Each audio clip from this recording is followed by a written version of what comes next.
ओम शांति। आज जो अव्यक्त मुरली चलेगी वो 15 जनवरी 2023 की है और रिवाइज डेट है 18 नवंबर 1993। तो इस अव्यक्त मुरली का टॉपिक है संगम युग के राज दुलारे सो भविष्य के राज्य अधिकारी। संगम युग के राज दुलारे सो भविष्य के राज्य अधिकारी, ये टॉपिक है। तो इसमें फर्स्ट जो पैराग्राफ बाप दादा ने अपने बच्चों प्रति चलाया है वो सारा बच्चों के प्रति एक परम पिता परमात्मा भगवान शिव का और ब्रह्मा दोनों का कॉम्बिनेशन जो है वो बाप दादा, जिसको हम प्यार से दिलाराम बाप भी कहते हैं, जो हमारे दिल को आराम देते हैं। इस प्रकार दिलाराम बाप बनते हैं, दिलों को आराम देने वाले। तो आज दिलाराम बाप ने अपने बच्चों को किस प्रकार आराम दिया, बच्चों के दिल को कैसे आराम दिया, तो बाबा के फर्स्ट पैराग्राफ का एक एक महावाक्य इतना परमात्म प्यार और परमात्म दुलार से भरा हुआ है कि वो परमात्म प्यार बच्चों को राजा बना देता है। अब का राजा ही नहीं बनाता, भविष्य का भी राजा बना देता है। तो वो परमात्म दुलार जिस बच्चे को प्राप्त हो जाता है, अनुभव हो जाता है, तो वो डबल राजा बन जाता है। एक तो अब का राजा बन जाता है, तो फिर भविष्य का राजा बन जाता है। तो भविष्य का राजा, अब के जो राजे बनते हैं वो सेल्फ सॉवरन बनते हैं, तो भविष्य के जो राजे बनते हैं वो वर्ल्ड सॉवरन बनते हैं। अब स्वराज्य अधिकारी बन जाएगा।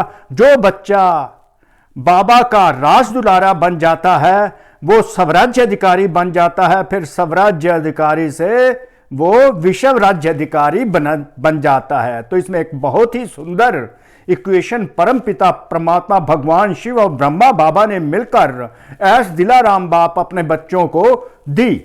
और अगर वो इक्वेशन पर हम पूरा पूरा उतर जाते हैं, चाहे बाबा हमको तरह तरह के टाइटल दे देते हैं, टाइटल देने से हमें बस खुशी जरूर अवश्य होती है, पर टाइटल के बाद हमारे दिलाराम बाप जो हैं वो कहते इस टाइटल पर पूरा पूरा उतरना है। टाइटल को अकेले सुनकर खुश नहीं हो जाना, पर पुरुषार्थ के आधार पर उस टाइटल पर पूरा पूरा उतरना है। अर्थात जो टाइटल शिव बाबा ब्रह्मा बाबा ने एज दिलाराम बाप बच्चों को दिया, वो टाइटल बन के दिखाना है पुरुषार्थ के आधार पर।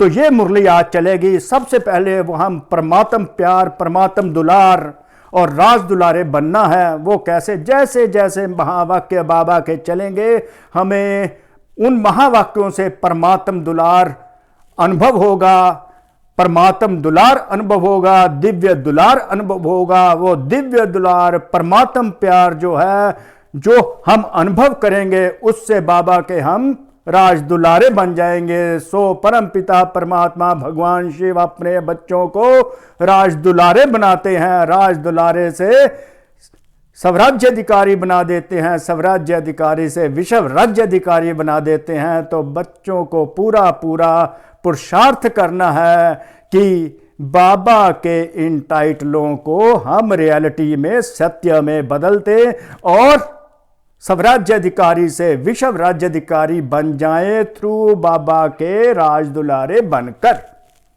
तो अनुभव कीजिए, बाबा के एक एक महावाक्य को अनुभव कीजिए और जो अलौकिक नशा परमात्मा को हम बच्चों को देखकर आता है, वही अलौकिक नशा हम अनुभव करें अपने शिव बाबा ब्रह्मा बाबा को इन कॉम्बिनेशन दिलाराम बाप के रूप में देख देखकर, और अपने दिल को आराम भी दे।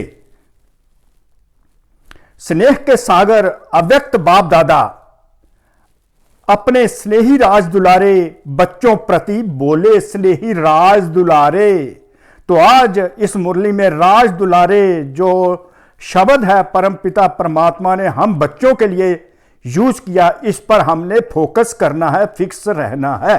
राज दुलारे, राज दुलारे, राज दुलारे, इसका ये मतलब है कि कितना प्यार बाबा हम बच्चों से करते हैं। प्यार का सागर प्यार नहीं करेगा तो और क्या करेगा अपने बच्चों से। आज सर्व बच्चों के दिलाराम बाप अपने चारों ओर के सर्व राज दुलारे बच्चों को देख रहे हैं। तो आज बाप दादा ने एक नई टर्म यूज कर दी अपने बच्चों प्रति, राज दुलारे बच्चों को देख रहे हैं। सर्व जहां पर भी बाबा के ब्रह्मा कुमार ब्रह्मा कुमारी बच्चे बैठे हैं, उन बच्चों को देखकर बाबा कहते मैं अपने राज दुलारे बच्चों को देख रहा हूं। चाहे इस संसार की हर आत्माओं के परम पिता परमात्मा भगवान शिव हैं, बाप हैं, पर जो विशेष बच्चे इस समय ब्रह्मा कुमार ब्रह्मा कुमारी सम्मुख बैठकर बाबा की मुरली सुनते हैं और अनुभव करते हैं कि मैं बाबा के सम्मुख बैठकर अव्यक्त मुरली बाबा से सुन रहा हूं, बाबा मेरे अव्यक्त सुना रहे हैं, और वो अनुभव करते हैं कि हम बाबा के राज दुलारे हैं। और बाबा भी दुनिया के हर बच्चे को राज दुलारे बच्चे कहते हैं। हर एक बच्चा दिलाराम के दुलार का पात्र है। तो परमात्मा कहते हैं कि हर एक बच्चा परमात्मा भगवान शिव की का हर बच्चा जो आत्मा है वो दिलाराम बाप के दुलार का, प्यार का, अफेक्शन का पात्र है, योग्य है। यह दिव्य दुलार परमात्म दुलार कोटों में से कोई भाग्यवान आत्माओं को ही प्राप्त होता है। यह जो डिवाइन अफेक्शन है, सुप्रीम अफेक्शन है परमात्मा शिव की, वो कोटों में से कोई आत्माओं को ही ये दिव्य दुलार अनुभव होता है। तो हम कितनी भाग्यशाली आत्माएं हैं कि भगवान स्वयं कहते हैं कि जो मेरा दिव्य दुलार है, जो परमात्म दुलार है, वो कोटों में से कोई आत्माओं को ही आज अनुभव होता है। तो ये कितना अलौकिक और रूहानी नशा है कि हम जो परमात्म प्यार प्राप्त कर रहे हैं वह कोटों में से कोई आत्माओं को अगर प्राप्त होता है तो मैं भी कोटों में से कोई आत्मा जो परमात्म दुलार का अनुभव कर रही हूं। अब इस लौकिक जन्म में परमात्म अनेक जन्म आत्माओं व महान आत्माओं द्वारा दुलार अनुभव किया। तो भक्ति मार्ग में देखा बाबा ने कि भक्ति मार्ग में इस अलौकिक जन्म से पहले बहुत सारे अनेक जन्म आत्माओं द्वारा प्यार अनुभव किया, लौकिक में महान आत्माओं द्वारा दुलार अनुभव किया, अफेक्शन प्राप्त की, प्यार अनुभव किया, पर परमात्म दुलार इस संगम युग पर ही कोटों में से कोई जो भाग्यवान आत्माएं हैं उनको ही प्राप्त होता है। तो हम भाग्यशाली आत्माएं हैं कि हमें परमात्म प्यार और परमात्म दुलार इस समय अनुभव होता है। और बाबा हमको राज दुलारे बच्चे कहते हैं। तो इतना अलौकिक नशा हमें ये अनुभव होना चाहिए और हो रहा है। अब इस अलौकिक जन्म में परमात्म प्यार व परमात्म दुलार अनुभव कर रहे हो। तो बाबा कहते हैं इस समय इस अलौकिक जन्म में, इस दिव्य जन्म में ये दिव्य दुलार और परमात्म दुलार इस समय इस संगम पर तुम बच्चे अनुभव कर रहे हो। इस दिव्य दुलार द्वारा राज दुलारे बन गए हो। परमात्मा के जो परमात्म प्यार और दिव्य दुलार द्वारा बाबा कहते तुम राज दुलारे बन गए हो। बाबा ने आ जाकर अपने बच्चों को राज दुलारे का टाइटल दिया। वो इसलिए दिया क्योंकि परमात्मा अपने बच्चों को दिव्य दुलार और परमात्म दुलार से उनकी पालना कर रहे हैं। परमात्म दुलार और दिव्य दुलार से पालना करने के बाद बाबा बोलते हैं कि आप सारे राज दुलारे बच्चे बन गए हो, राज दुलारे बच्चे बन गए हो as a result of the reception of the divine affection and the supreme affection from the god Shiva. इसलिए दिलाराम बाप को भी अलौकिक फख्र है कि मेरा हर एक बच्चा राजा बच्चा है। तो दिलाराम बाप को ये स्पिरिचुअल इंटॉक्सिकेशन रहती है, इतनी खुशी रहती है, इतना रूहानी नशा रहता है रूहानी बाप को कि मेरा हर एक बच्चा राजा बच्चा है, तो बाबा राज दुलारे बच्चों को राजा बच्चा कहते हैं और श्योर कहते हैं कि हर एक बच्चा राजा है। It is granted, Baba guarantee करते हैं कि मेरा हर एक राज दुलारा बच्चा जो है एक राजा बच्चा है। तो बाबा आगे से क्वेश्चन करते हैं बच्चों को, राजा हो ना, प्रजा तो नहीं हो ना, सभी अपना क्या टाइटल बताते हो? क्वेश्चन करते हैं बाबा बच्चों को।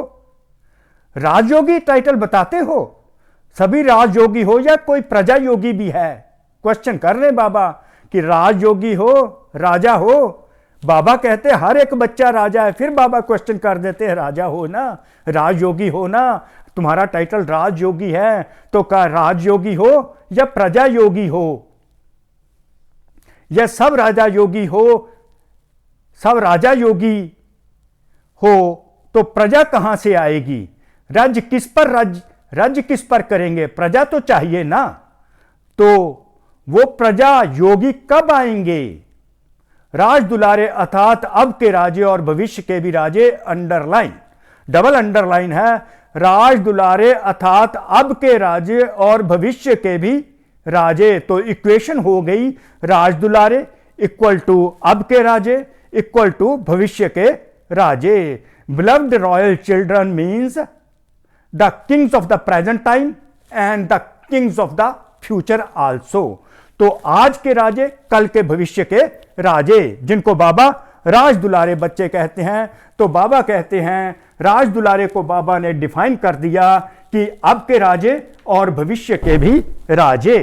अब के राजे और भविष्य के भी राजे कौन? जो राज दुलारे बच्चे हैं। आते ही बाबा ने कहा कि मैं अपने राज दुलारे बच्चों को देख रहा हूं, अर्थात मैं अब के राजे और भविष्य के राजों को देख रहा हूं। और साथ ही बाबा ने कहा मेरा एक एक बच्चा राजा बच्चा है, आज भी राजा है और कल भी राजा होगा। It is inevitable that in the near future you will be a king of the world. Double राज्य है, सिर्फ भविष्य का राज्य नहीं, भविष्य से पहले अब स्वराज्याधिकारी बने हो। तो बाबा कैसे डेफिनेटली कह रहे हैं कि भविष्य से पहले अब स्वराज्याधिकारी बने हो। इस समय तुम स्वराज्याधिकारी बने हो, अर्थात अपने आप पर राज्य कर रहे हो, स्वयं का राज्य, अपने स्वराज्य के राज्य कारोबार को चेक करते हो। अब बाबा चेकिंग कराने लगे हैं कि अब भविष्य से पहले अब स्वराज्याधिकारी बने हो, अपने स्वराज्य के राज्य कारोबार को चेक करते हो, जो राज्य में एक्टिविटीज चल रही हैं, जो फंक्शन हो रहे हैं, उनको चेक करते रहते हो ना। जैसे भविष्य राज्य की महिमा करते हो, जैसे एक एक बच्चा ब्रह्मा कुमार ब्रह्मा कुमारी अपने भविष्य राज्य की महिमा करते हैं, अर्थात सतयुग की महिमा करते हैं। क्या महिमा करते हैं? जैसे भविष्य राज्य की महिमा करते हो, एक राज्य, एक धर्म, सुख, शांति, संपत्ति संपन्न राज्य है। तो भविष्य की महिमा जो बाबा कहते हैं हर एक बच्चा करता है, भविष्य राज्य की महिमा करते हैं। वहां एक राज्य होगा, एक धर्म होगा, वहां पर संपूर्ण सुख शांति होगी और संपत्ति संपन्न राज्य हमारा होगा। वो भविष्य राज्य की अगर ये महिमा है तो ये महिमा अब भी है। ऐसे स्वराज्याधिकारी राजे स्वराज्य के राज कारोबार में ये बातें सदा हैं। आज तुम स्वराज्याधिकारी बने हो तो जो भविष्य की महिमा है वो आज की महिमा तुम्हारी है। जो भविष्य की महिमा जो है, एक राज्य तुम्हारा आज है, एक धर्म तुम्हारा आज है, सुख शांति संपन्न जीवन इस समय आज है क्या, और संपत्ति संपन्न जीवन आज है।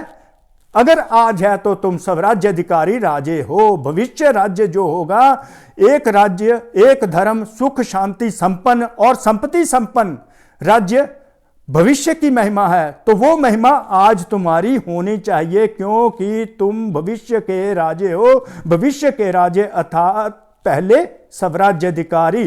तो प्री कंडीशन हो गई राज दुलारे, तो उसके बाद सब्सिक्वेंट कंडीशन हो गई स्वराज्याधिकारी, and the further subsequent condition हो गई विश्व राज्याधिकारी। तो विश्व राज्याधिकारी की जो महिमा है, भविष्य राज्याधिकारी की जो महिमा है, वो आज की महिमा में इंक्लूडिंग होनी चाहिए। आज भी बच्चों को, ये सब राज्याधिकारी बच्चों को अनुभव होना चाहिए, मेरा एक राज्य है, मेरा एक धर्म है, सुख संपत्ति संपन्न मेरा जीवन है, और संपत्ति से मेरा संपन्न राज्य है। मेरा स्वयं राज्य जो होगा वह एक राज्य वाला है, एक धर्म वाला है, सुख शांति संपन्न है, संपत्ति संपन्न है। ऐसे स्वराज्याधिकारी राजे स्वराज्य के राज कारोबार में सब बातें सदा है। ये बातों को चेक करना है कि तब तुम स्वराज्याधिकारी हो तो भविष्य में भी इनके स्वराज्याधिकारी ही बनेंगे। एक राज्य, अब चारों बातों को चेक करना है। राज कारोबार में ये सब बातें हैं। सबसे पहले बाबा ने कहा कि भविष्य राज्य की जो महिमा है वो आज की भी होनी चाहिए। एक राज्य है, एक राज्य को बाबा कैसे डिफाइन करते हैं? एक राज्य है अर्थात सदा मुझ आत्मा का राज्य इन सर्व राज्य कारोबारी कर्म इंद्रियों पर है। वह बीच बीच में स्वराज्य के बजाय पर राज्य अपना अधिकार तो नहीं करते हैं क्या? एक राज्य है अर्थात एक राज्य का मतलब बाबा बताते हैं कि सदा मुझ आत्मा, एक स्व मीन आत्मा, राज्य आत्मा का राज्य इन सर्व कारोबारी कर्म इंद्रियों पर, जो हमारी फिजिकल ऑर्गन्स हैं, फिजिकल कर्म इंद्रियां हैं, तो शटल कर्म इंद्रियां हैं, फिजिकल कर्म इंद्रियां, आंख कान मुख हाथ पैर, इन पर मेरा स्वराज्य है, इन पर मेरा कंट्रोल, मुझ आत्मा का कंट्रोल इन कर्म इंद्रियों पर है। मन बुद्धि संस्कार पर जो मेरी सूक्ष्म इंद्रियां हैं, इन पर मेरा कंट्रोल है। अगर इन पर मेरा कंट्रोल है तो मेरा एक राज्य है। अगर कर्म इंद्रियों पर मेरा कंट्रोल है, कर्म इंद्रियां जो कारोबार करती हैं आत्मा के राज्य में, आत्मा के स्वराज्य, आत्मा का राज्य स्वराज्य, स्वराज्य में जो मेरी कर्म इंद्रियां हैं मेरी मुझ आत्मा के कंट्रोल के आधार पर काम करती हैं, यह चेक करते जाना है। और बीच बीच में स्वराज्य के बजाय पर राज्य अपना अधिकार तो नहीं करते क्या? कोई और आकर कर्म इंद्रियों को तो नहीं चलाता बीच बीच में? पर राज्य है माया का राज्य, और कोई कौन एल्स कौन है? वो माया का राज्य। क्या माया तो नहीं इन कर्म इंद्रियों को चलाती? मुंह आत्मा की बजाय कोई माया तो नहीं कर्म इंद्रियों को चलाती। वो होगा पर राज्य, मतलब डिपेंडेंट, डिपेंडेंसी। पर राज्य की निशानी है पर अधीन बन जाएंगे। अगर माया का राज्य हो गया, आत्मा का राज्य नहीं है, माया का राज्य है कर्म इंद्रियों पर, तो मैं आत्मा अधीन बन जाऊंगी, डिपेंडेंट बन जाऊंगी। किस पर? माया पर। काम क्रोध लोभ मोह हंकार इच्छाएं अहम हंकार अगर मेरी कर्म इंद्रियों को चलाने लग जाएगा तो मैं उन पर डिपेंडेंट कर जाऊं, मैं आत्मा डिपेंडेंट कर जाऊंगी। तो मैं आत्मा स्वराज्य अधिकारी नहीं रहूंगी, राधर मैं आत्मा उनके अधीन हो जाऊंगी, उनको डिपेंड कर जाऊंगी, मैं उनके गुलाम बन जाऊंगी। जबकि उस समय मैं स्वराज्य अधिकारी नहीं। स्वराज्य की निशानी है सदा श्रेष्ठ अधिकारी अनुभव करेंगे। स्वराज्य स्व का राज्य, जो आत्मा का इन कर्म इंद्रियों पर जब राज्य होता है तो उस समय हम अधिकारी आत्माएं होती हैं। तो सर्व कर्म इंद्रियां मुझ आत्मा का कहना मानती हैं, मेरा रूल चलता है। उस समय श्रेष्ठ अधिकारी अनुभव करते हैं। स्वराज्य की निशानी है सदा श्रेष्ठ अधिकारी अनुभव करना। पर राज्य मतलब अधीन हो जाना और माया के परवश हो जाना। जब भी कोई अन्य राजा किसी राज्य पर अधिकार प्राप्त करता है तो पहले राजा को ही कैदी बनाता है, अर्थात पर अधीन बनाता है। हम देखते हैं कोई एक राजा जब दूसरे को पराजय कर देता है, हरा देता है, तो सबसे पहले राजा को ही अधीन करता है। इसी प्रकार जब माया कर्म इंद्रियों को चलाती है तो आत्मा को अपने अधीन कर लेती है और आत्मा उस पर डिपेंड करने लगती है। वो आत्मा कर्म इंद्रियों के गुलाम होने के कारण आत्मा भी गुलाम हो जाती है, तो माया उस आत्मा को चलाने लग जाती है। तो माया राजा जो है, जो आत्मा राजा है, वो अधीन बन जाता है, वो कैदी बन जाती है। तो बाबा ये कहते हैं कि जब भी कोई अन्य राजा किसी राज्य पर अधिकार प्राप्त करता है तो पहले राजा को ही कैदी बनाता है। तो स्वराज्य में राजा कौन होता है? आत्मा। तो उसको कैदी बना लेता है और उसको अधीन बना देता है। तो चेक करो कि एक राज्य है, क्या मुझ आत्मा का राज्य एक है? राज्य एक है, मतलब कर्म इंद्रियों पर, फिजिकल कर्म इंद्रियां और शटल कर्म इंद्रियां जो है उन पर मेरा राज्य है। एक राज्य मतलब मेरा सभी कर्म इंद्रियों पर राज्य है। आंख, कान, मुख, हाथ, पैर और मन, बुद्धि, संस्कार पर अगर मेरा राज्य है तो मेरा एक राज्य है। ये डेफिनेशन है एक राज्य की। कि बीच में माया के राज्य अधिकारी, आप सब राज्य अधिकारी राजाओं को वह अपने कोई भी कर्म इंद्रियों रूपी राज कारोबारी को प्रवश तो नहीं बना देते। कोई माया अपनी कर्म इंद्रियों को बीच बीच में अपने परवश तो नहीं, कंट्रोल तो नहीं कर लेती। तो एक राज्य है व दो राज्य हैं। क्वेश्चन करते हैं बाबा, क्या आपका अपना ही राज्य है, स्वयं राज्य है, कि माया भी आकर राज्य करती है? आप स्वराज्य अधिकारी का लॉ एंड ऑर्डर चलता है व बीच बीच में माया का भी ऑर्डर चलता है।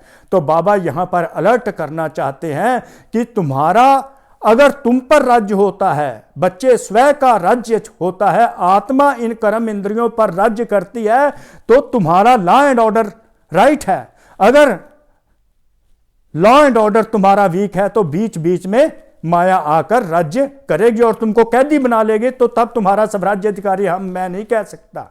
तो स्वराज्य अधिकारी आत्मा एक राज्य, किसका राज्य? आत्मा राजा का राज्य। किन पर? अपनी कर्म इंद्रियों पर, क्योंकि बाबा पहले हमें स्वराज्य अधिकारी बना रहे हैं। तो स्वराज्य अधिकारी हम बच्चों को हमेशा ये याद रखना है कि मैं आत्मा राजा हूं अपनी कर्म इंद्रियों की। मन, बुद्धि, संस्कार, ये आंख, कान, मुख, हाथ, पैर कहीं अपने आप ना चल जाएं, माया ना इनको चला दे। अगर इनको चला देगी तो मैं आत्मा इनके अधीन हो जाऊंगी, राजा माया के राजा के अधीन ना हो जाए। तो आज मुझे स्वराज्य अधिकारी बना देना है। तो पहले बाबा ने मुझे राज दुलारे का टाइटल दिया, फिर कहा स्वराज्य अधिकारी। तो स्वराज्य अधिकारी कैसे बनना है, साथ साथ चेकिंग करते जाना है कि मैं राज दुलारा बाबा का स्वराज्य अधिकारी आत्मा हूं, मेरा राज्य मुझ पर है, मुझ आत्मा का राज्य मुझ पर है। साथ साथ अब दूसरा आ गया। पहली महिमा थी एक राज्य, दूसरी महिमा साथ साथ एक धर्म। धर्म को आप बाबा कैसे डिफाइन करते हैं? धर्म अर्थात धारणा। धर्म किसको कहते हैं? धारणा को कहते हैं, जो हमने धारण करना है।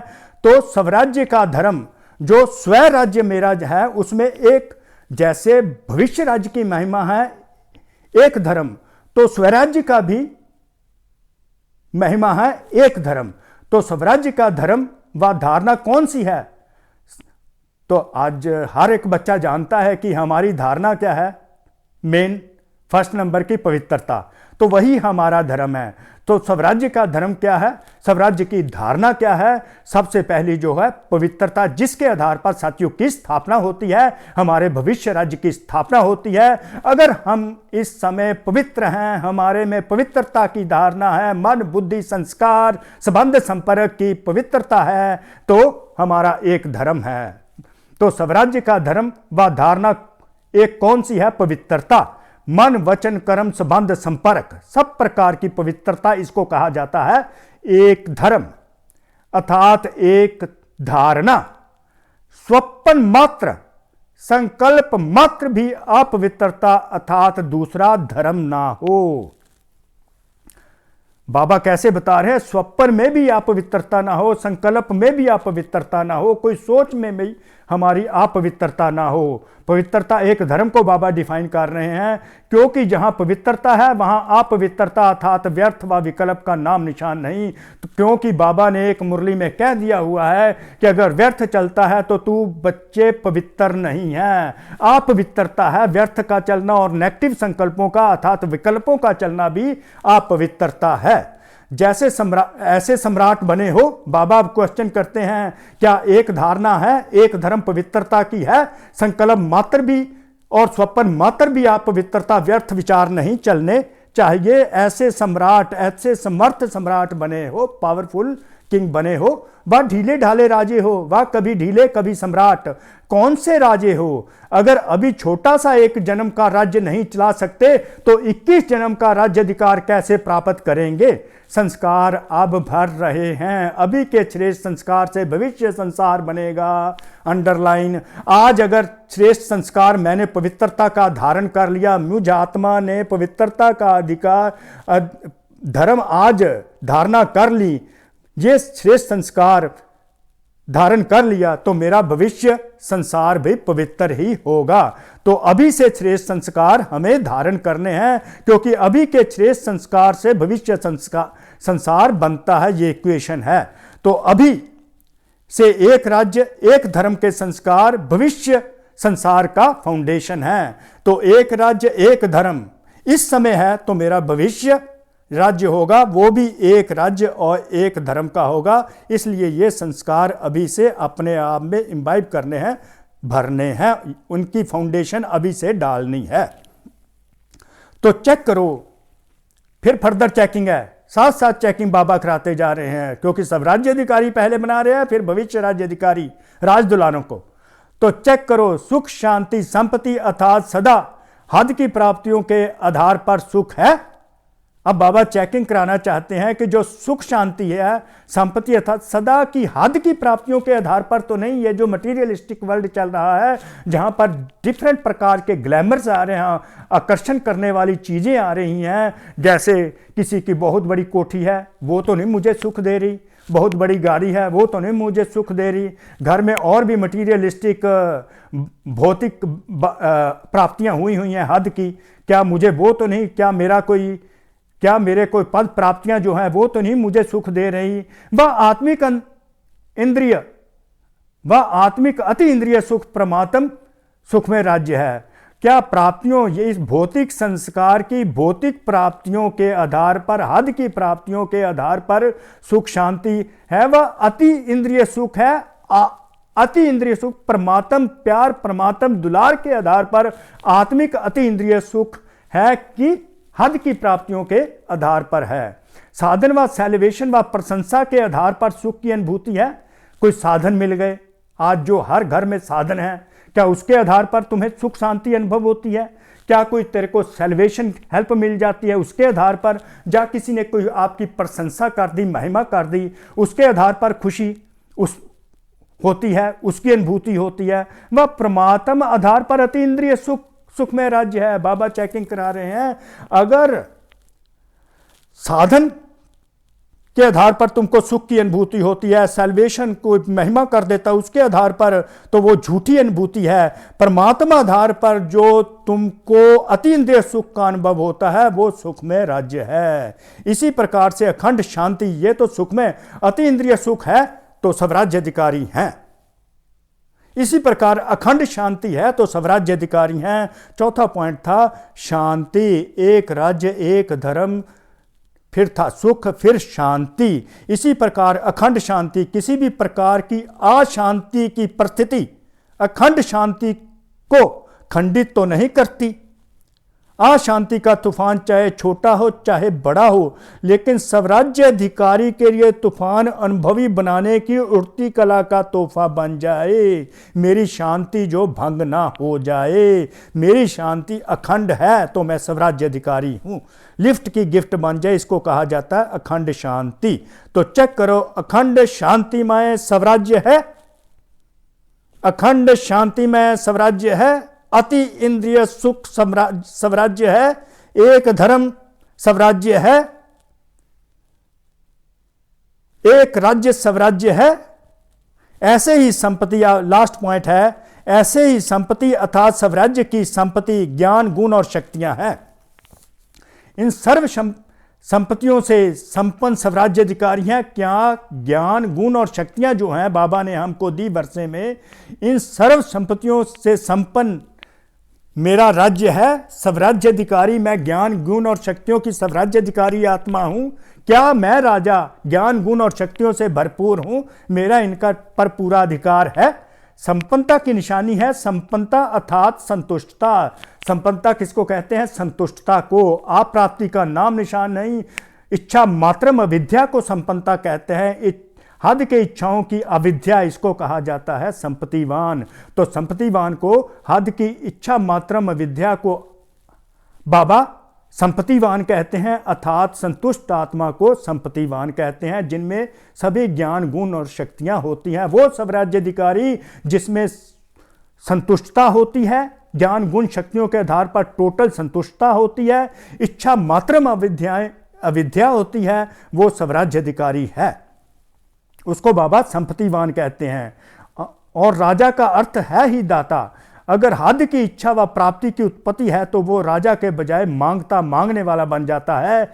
इसलिए अपने स्वराज्याधिकारी को अच्छी तरह से चेक करो कि मेरा स्वराज्य एक राज्य, एक धर्म, सुख शांति संपन्न बना है। इस प्रकार बाबा ने चेकिंग करवा दी कि जो मेरा राज्य है, स्वराज्य, एक राज्य है, एक धर्म है, सुख शांति संपन्न, संपत्ति संपन्न बना है कि अभी तक बन रहे हैं। अगर राजा बन रहे हैं तो जब राज्याधिकारी स्थिति नहीं है तो उस समय क्या हो? प्रजा बन जाते हो व राजा, व ना राजा ना प्रजा, बीच में हो। अभी बीच में ना रहो, यह भी नहीं सोचना कि अंत में बन जाएंगे। अगर बहुत काल का राज्य भाग्य प्राप्त करना ही है तो बहुत काल के स्वराज्य का फल है। तो आज की डेट में हमें बहुत काल का राज्य भाग्य प्राप्त करना है, तभी हमें बहुत काल के स्वराज्य का फल मिलेगा। बहुत काल का राज्य हमें फ्यूचर, अगर स्वराज्याधिकारी बहुत काल के हैं तो भविष्य राज्याधिकारी अर्थात सतयुग में बहुत काल का राज्य प्राप्त होगा। फुल समय के राज्याधिकारी का आधार वर्तमान सदा काल का स्वराज्य है। अगर आज सदा काल के मैं स्वराज्याधिकारी हूं तो सदा काल का मुझे सतयुग का अधिकार प्राप्त होता है। समझा? कभी अलबेले नहीं रह जाना, हो जाएगा हो जाएगा, नहीं करते रहना, नहीं करते रहना। बाप दादा को बहुत मीठी मीठी बातों से बहलाते हैं, राजा के बजाय बहुत बढ़िया वकील बन जाते हैं, ऐसी ऐसी लॉ पॉइंट सुनाते हैं तो बाप भी मुस्कुराते रहते हैं। वकील अच्छा या राजा अच्छा? बहुत होशियारी से वकालत करते हैं, इसलिए आप वकालत करना छोड़ दो, राज दुलारे बनो। बाबा कहते वकालत करना छोड़ दो, राज दुलारे बनो। राज दुलारे बनो अर्थात स्वराज्याधिकारी और विश्व राज्याधिकारी बनो। एक राज्य, एक धर्म, सुख शांति संपन्न, अति इंद्रिय सुख वाला राज्य, इच्छा मात्रम अविद्या वाला राज्य। बाप का बच्चों से स्नेह है, इसलिए सुनते सुनते भी मुस्कुराते रहते हैं। अब देखो बाबा मुस्कुराते हैं, अभी धर्म सराज से काम नहीं लेते। स्नेह सभी को, बाबा का स्नेह हमको चला रहा है इस समय। स्नेह के कारण ही बाबा के पास पहुंच जाते हैं, स्नेह के कारण ही बाबा के दुलार का, परमात्म प्यार का अनुभव करते हैं। तो स्नेह के रिस्पॉन्स में बाप दादा भी पदम गुना स्नेह का रिटर्न दे रहे हैं। कैसे स्नेह का रिटर्न देते हैं? राज दुलारे कहकर, परमात्म प्यार देकर, दिव्य दुलार देकर बाप दादा पदम गुना स्नेह का रिटर्न देते हैं। देश विदेश के सभी बच्चे स्नेह के विमान द्वारा मधुबन में पहुंचे हो। बाप दादा साकार रूप में आप सबको और स्नेह स्वरूप में सर्व बच्चों को देख रहे हैं। सारे बच्चों को बाबा देख रहे हैं, क्योंकि स्नेह का सागर है। तो स्नेह के सागर से, स्नेह की लहरों के आधार पर हर बच्चा अनुभव करता है कि बाबा मुझको देख रहा है। अच्छा, सर्व स्नेह में समाये हुए बाप दादा का याद प्यार ले लीजिए। दुलार तो ले लिया, दिव्य दुलार अनुभव कीजिए, परमात्म प्यार अनुभव कीजिए। राज दुलारे हो। सर्व स्नेह में समाये हुए समीप बच्चों को, सर्व स्नेह में समाये हुए समीप बच्चों को सर्व राज्याधिकारी सो विश्व राज्याधिकारी आत्माओं को, सर्व राज्याधिकारी सो विश्व राज्याधिकारी आत्माओं को, सर्व प्राप्तियों संपन्न श्रेष्ठ संपत्तिवान विशेष आत्माओं को, सदा एक धर्म, एक राज्य संपन्न स्वराज्याधिकारी बाप समान भाग्यवान आत्माओं को बाप दादा का याद प्यार और नमस्ते अनुभव कीजिए। तो अब दादियों से बाबा ने मुलाकात की, तो दादियों से क्या मुलाकात की कि दादियों का हौसला बाबा कैसे बढ़ाते हैं, कैसे बाबा दादियों को स्पिरिट को ऊंचा ले जाते हैं।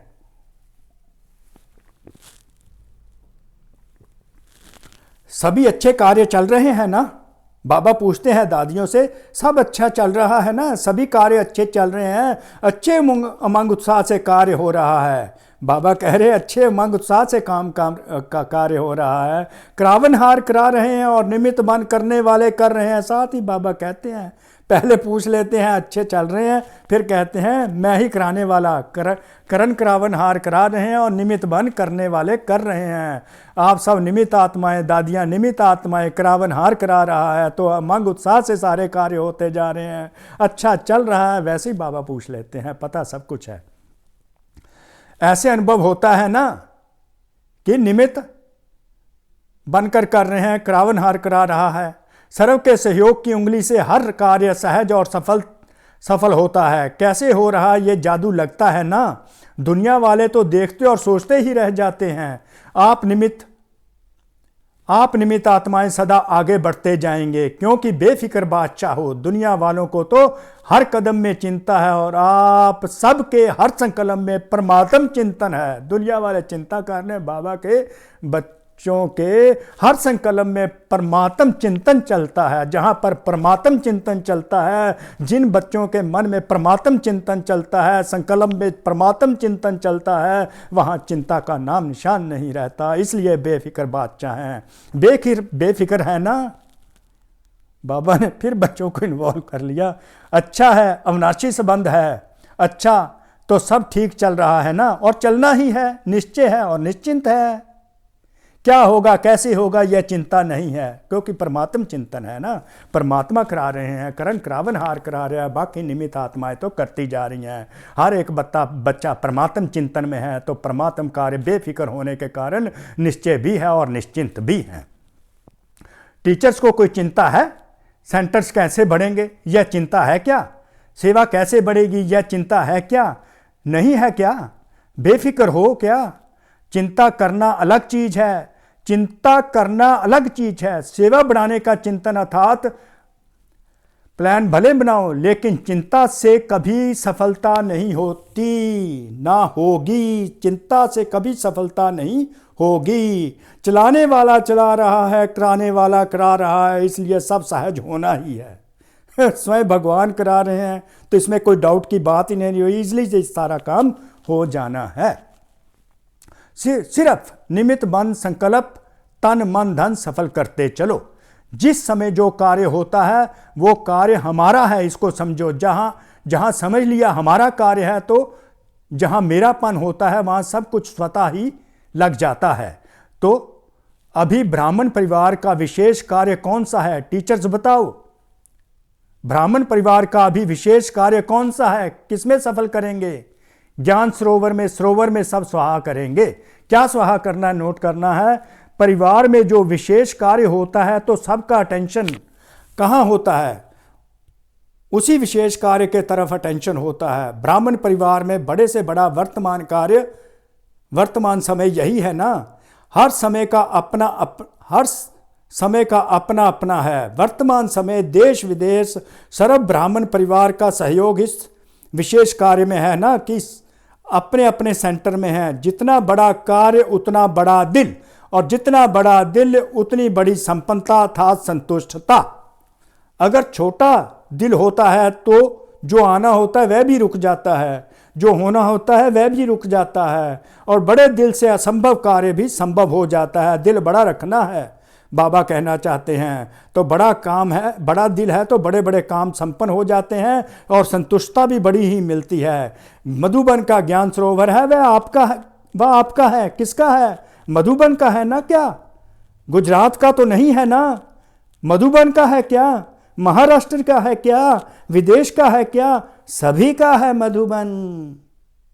बेहद की सेवा का बेहद का स्थान अनेक आत्माओं को बेहद का वर्षा दिलाने वाला है। ठीक है ना? अच्छा, आगे फिर पवित्रता पर मन वचन कर्म। रिमाइंडर है वंस अगेन इन दिस मुरली, मन वचन कर्म संबंध संपर्क सब प्रकार की पवित्रता, इसको कहते हैं एक धर्म एक धारणा। जहां पवित्रता है वहां अपवित्रता अर्थात व्यर्थ व विकल्प का नाम निशान नहीं। अगर व्यर्थ होता है, नेगेटिव विचार चलते हैं, वेस्ट थॉट चलते हैं, तो अपवित्रता है, तो ये एक धर्म नहीं कहलाएगा। अब अव्यक्त बाप दादा की पर्सनल मुलाकात। अव्यक्त बाप दादा की पर्सनल मुलाकात में क्या बाबा बोलते हैं? स्वयं ग्रुप नंबर 1 से बाबा की मुलाकात होती, इंटरेक्शन होती है। स्वयं परिवर्तन का वाइब्रेशन ही, स्वयं परिवर्तन का वाइब्रेशन ही विश्व परिवर्तन कराएगा। सभी अपने को खुश नसीब आत्माएं अनुभव करते हो क्या? करते हो अनुभव कि मैं खुश नसीब हूं, दुनिया में मेरे से खुश नसीब और कोई नहीं। खुशी का भाग्य तो स्वप्न में भी नहीं था, वो प्राप्त कर लिया। बाबा कैसे खुश नसीब बनाते, कैसे गारंटी देते हैं? जो पिछले 63 वर्षों में, पिछले लौकिक जीवन में खुशी का भाग्य स्वप्न में भी नहीं था, संकल्प में भी नहीं था, बाबा कहते वो भाग्य तुमने बच्चे प्राप्त कर लिया, तो तू खुश नसीब आत्मा है। तो बाबा कहते खुश नसीब आत्मा होना, तो सभी की दिल सदा यह गीत गाती है कि सबसे खुश नसीब हूं तो मैं हूं, सबसे खुश नसीब हो तो मैं हूं। बाबा ने सम्मान दे दिया, बच्चों को सेल्फ एस्टीम दे दी। सबसे खुश नसीब इस दुनिया में हूं तो मैं हूं। बाबा का गारंटी है। यह है मन का गीत। मुख का गीत गाने के लिए मेहनत करनी पड़ती है, लेकिन मन का गीत सब गा सकते हैं। सबसे बड़े से बड़ा खजाना है खुशी का खजाना, अंडरलाइन। क्योंकि खुशी तब होती है जब प्राप्ति होती, तभी खुशी होती है ना। अगर अप्राप्ति होगी तो कितना भी कोई खुशी को, किसी को खुश रखने के लिए कहे, खुश रहने के लिए कहे, कितना भी आर्टिफिशियल खुश रहने की कोशिश करे, लेकिन खुश नहीं रह सकते, क्योंकि अप्राप्ति है, प्राप्ति है ही नहीं। तो आप सदा खुश रहते हो या कभी कभी रहते हो? जब चैलेंज करते हो कि हम भगवान के बच्चे हैं, तो जहां भगवान है वहां कोई अप्राप्ति हो सकती है क्या? भगवान मिल गया, सबसे बड़ी प्राप्ति होगी, तो खुश नसीब आत्मा तो बन गए, खुशी का भाग्य प्राप्त हो गया। तो खुशी भी सदा है, क्योंकि सदा सर्व प्राप्ति स्वरूप है। ब्रह्मा बाप का क्या गीत था? पा लिया जो पाना था। तो यह सिर्फ ब्रह्मा बाप का गीत है या आप सबका? कभी कभी थोड़ी दुख की लहर तो नहीं आ जाती? कब तक आएगी? अभी थोड़ा समय भी दुख की लहर नहीं आए। जब विश्व परिवर्तन करने के निमित्त हो, तो अपना ये परिवर्तन नहीं कर सकते कि दुख नसीब से खुश नसीब बन गए। अभी भी टाइम चाहिए क्या दुख नसीब से खुश नसीब बनने के लिए? फुल स्टॉप लगाओ। ऐसा श्रेष्ठ समय, श्रेष्ठ प्राप्तियां, श्रेष्ठ संबंध सारे कलम में नहीं मिलेगा। बाबा कैसे कहते हैं, ऐसा समय, ऐसा श्रेष्ठ समय, ऐसा श्रेष्ठ प्राप्तियां, ऐसा श्रेष्ठ संबंध, भगवान के साथ श्रेष्ठ संबंध सारे कल्प में नहीं मिलेगा। तो पहले स्वयं परिवर्तन करो, सेल्फ ट्रांसफॉर्मेशन। यह स्वयं परिवर्तन का वाइब्रेशन ही विश्व का परिवर्तन कराएगा। डबल विदेशी आत्माओं की विशेषता बताई बाबा ने। फास्ट लाइफ, तो परिवर्तन में भी फास्ट है क्या? फौरन में कोई ढीला ढाला चलता है तो अच्छा नहीं लगता ना। तो इसी विशेषता को परिवर्तन में लाओ। अच्छा है, आगे बढ़ रहे हैं और बढ़ते ही रहेंगे। पहचानने की दृष्टि अच्छी तेज है। जो बाप को पहचान लिया, भगवान शिव को फॉरनर ने पहचान लिया। जैसे ब्रह्मा बाप फर्स्ट हुआ ना, तो ब्रह्मा बाप के साथी बन फर्स्ट के साथ फर्स्ट में आएंगे। ब्रह्मा बाप से प्यार है ना। अच्छा, माताएं कमाल करेंगी ना। जो दुनिया असंभव समझती ही थी, वो आपने सहज करके दिखा दिया। ऐसा कमाल कर रही हो ना। दुनिया वाले समझते हैं कि माताएं तो कमज़ोर हैं, निर्बल है, कुछ नहीं कर सकती। आप असंभव को संभव करके विश्व परिवर्तन में सब आगे बढ़ रही हो। पांडव क्या कर रहे हैं? असंभव को संभव तो कर रहे हो ना। पवित्रता का झंडा लहराया है ना। हाथ में अच्छी तरह से झंडा पकड़ा है या कभी नीचे हो जाता है? सदा पवित्रता के चैलेंज का झंडा लहराते रहो। तो बाबा ने एक धर्म के लिए फिर पवित्रता की बात कह दी। पवित्रता का झंडा लहराता रहे, माताएं भी लहराती रहें और पांडव भी लहराते रहें। अर्थात एक धर्म, एक धारणा, पवित्रता, संपूर्ण पवित्रता की। ग्रुप नंबर 2, पहला तो था स्वाय परिवर्तन का वाइब्रेशन से विश्व परिवर्तन कराएगा। दूसरा है रोज अमृत वेले कंबाइंड स्वरूप की स्मृति का तिलक लगाओ। सदा अपने को सहज योगी अनुभव करते हो। कितनी भी परिस्थितियां मुश्किल अनुभव कराने वाली हों, लेकिन मुश्किल को सभी सहज करने वाले सहज योगी हैं। ऐसे हो या मुश्किल के समय मुश्किल का अनुभव होता है। सहज योगी मतलब जो मुश्किल को आसानी में बदल दे, सहज में बदल दे, उसको सहज योगी बाबा ने आज कहा है। सदा सहज है। मुश्किल होने का कारण बाप का साथ छोड़ देते हैं। जब अकेले बन जाते हो तो कमजोर पड़ जाते हो, और कमजोर को तो सहज बात भी मुश्किल लगती है। इसलिए बाप दादा ने पहले भी सुनाया कि सदा कंबाइंड रूप में रहो। कंबाइंड को कोई अलग नहीं कर सकता। जैसे मतलब कंबाइंड रूप को कोई अलग नहीं कर सकता। मेरी ही कमियां कमजोरियां मुझे अलग करती हैं कंबाइंड रूप से। जब मैं कोई इच्छाएं मेरी नहीं पूरी होती, जब मुझ में अहंकार आ जाता है, जब किसी आत्मा के प्रति गलत भाव पैदा होते हैं, तो बाबा कंबाइंड नहीं रहता। तो कोई कंबाइंड रूप से कोई नहीं अलग करता। मैं आत्मा की कमजोरियां ही मुझे कंबाइंड रूप से अलग करती हैं। तो कंबाइंड रूप को कोई अलग नहीं कर सकता। जैसे इस समय आत्मा और शरीर कंबाइंड है, ऐसे बाप और आप कंबाइंड रहो। माताएं क्या समझती हो? कंबाइंड हो या कभी अलग कभी कंबाइंड, ऐसा साथ फिर कभी मिलना है क्या? फिर क्यों साथ छोड़ देती हो? काम ही है। काम ही क्या है दिया है? सिर्फ यह याद रखो कि मेरा बाबा। इससे सहज काम क्या होगा? मुश्किल है। अभी तो नया जन्म हो गया है ना। नया जन्म, नए संस्कार। अभी पुराने जन्म में हो या नए जन्म में, या आधा आधा है, तो नए जन्म में स्मृति के संस्कार हैं या विस्मृति के। फिर नए को छोड़कर पुराने में क्यों जाते हो? नई चीज अच्छी लगती है या पुरानी चीज अच्छी लगती है? फिर पुराने में क्यों चले जाते हो? रोज अमृत वेले स्वयं को ब्राह्मण जीवन के स्मृति का तिलक लगाओ कि मैं कंबाइंड स्वरूप आत्मा हूं। जैसे भक्त लोग तिलक जरूर लगाते हैं, तो आप स्मृति का तिलक लगाओ। कौन सी स्मृति? कंबाइंड स्वरूप की स्मृति। वैसे भी देखो, माताएं जो तिलक लगाती हैं वो साथ का तिलक लगाती हैं।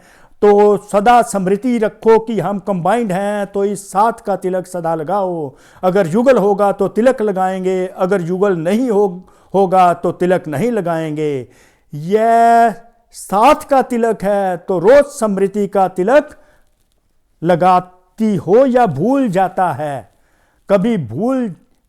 कभी लगाना भूल जाता, कभी मिट जाता। जो सुहाग होता है, साथ होता है, वह कभी भूलता नहीं। तो साथी को साथ रखो, शिव बाबा को साथ रखो, शिव बाबा को कंबाइंड रखो। कंबाइंड स्वरूप की स्मृति का तिलक अमृत वेले लगाते रहो, जो सदा ही लगा रहे, जिसको कोई अलग कर ही नहीं सकता। यह ग्रुप सुंदर गुलदस्ता है, वैरायटी फूलों का गुलदस्ता शोभनीय लगता है। तो सभी जो भी जहाँ से आए हो, सभी एक दो को प्यारे हैं, सभी संतुष्ट होना। सदा साथ हैं, सदा संतुष्टता है। बस यही एक शब्द याद रखना कि कंबाइंड है और सदा ही कंबाइंड रह। साथ जाएंगे बाबा के साथ, लेकिन साथ रहेंगे तो साथ चलेंगे। साथ रहना है, साथ चलना है। जिससे प्यार होता है उससे अलग कोई हो नहीं सकता। हर सेकंड हर संकल्प में, हर सेकंड हर संकल्प में साथ है ही। सेकंड और संकल्प में बाबा को कंबाइंड रखना है, तो बाबा के साथ ही चलेंगे, गारंटी है बाबा की। तो इस प्रकार बाबा की यह मुरली पूरी होती है। तो आगे वरदान ले लीजिए। बाबा वरदान दिए बगैर वापस नहीं जाते। जैसे बाबा कहते हैं मैं वापस जाने वाला नहीं, तुमको साथ ही लेकर जाऊंगा, तो वरदान भी देकर ही जाऊंगा। वरदान देकर वरदानी मूर्त बनाकर लेकर जाऊंगा। वरदान क्या दिया? बैलेंस की विशेषता को धारण कर सर्व को ब्लेसिंग देने वाले शक्तिशाली सेवाधारी भाव। शक्तिशाली सेवाधारी किसको कहा है? उसकी विधि बाबा ने बताई कि बैलेंस की विशेषता से सबको ब्लेसिंग देते चलो। और ब्लेसिंग वही आत्मा दे सकती जो शक्तिशाली होती है और जिसमें सेवा भाव होता है। पावरफुल आत्मा होगी, जो चैरिटेबल आत्मा होगी, वही ब्लेसिंग दूसरे को दे सकती है, जिसका विशाल दिल होता है। नहीं तो किसी के मुंह से ब्लेसिंग निकलती ही नहीं। तो हमें ये याद रखना है, अगर मैं कहता हूं कि मैं पावरफुल आत्मा हूं, मैं चैरिटेबल सोल हूं, तो क्या मैं ब्लेसिंग सबको खुले दिल से देता हूं?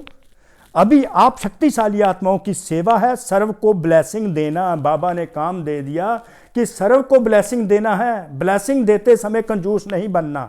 बाबा ने साथ कह दिया, आप शक्तिशाली आत्माओं, आप पावरफुल तभी हो अगर आप ब्लेसिंग देते हो। चाहे नयनों से दो ब्लेसिंग, चाहे मस्तक मणि द्वारा दो, चाहे नयनों से ब्लेसिंग दो, चाहे मस्तक मणि द्वारा दो। जैसे साकार को लास्ट कर्माती स्टेज के समय देखा, ब्रह्मा बाबा को लास्ट समय सबने देखा कैसे बैलेंस की विशेषता और ब्लेसिंग की कमाल थी। तो फॉलो फादर करो, यही सहज और शक्तिशाली सेवा है। तो बाबा ने आज शक्तिशाली सहज सेवा दे दी कि सबको ब्लेसिंग देनी है, बैलेंस की विशेषता के धारण करके। इसमें समय भी कम लगेगा, मेहनत भी कम होगी और रिजल्ट ज़्यादा निकलेगा। तो आत्मिक स्वरूप से सबको ब्लेसिंग देते चलो, आत्मिक स्वरूप से सबको ब्लेसिंग देते चलो। अंडरलाइन, यही सेवाधारी की सेवा है और शक्तिशाली भव का वरदान है। स्लोगन, विस्तार को सेकंड में समाकर ज्ञान के सार का अनुभव करना ही लाइट माइट हाउस बनना है, अर्थात सोल कॉन्शियस स्थिति लाइट माइट हाउस की स्थिति है।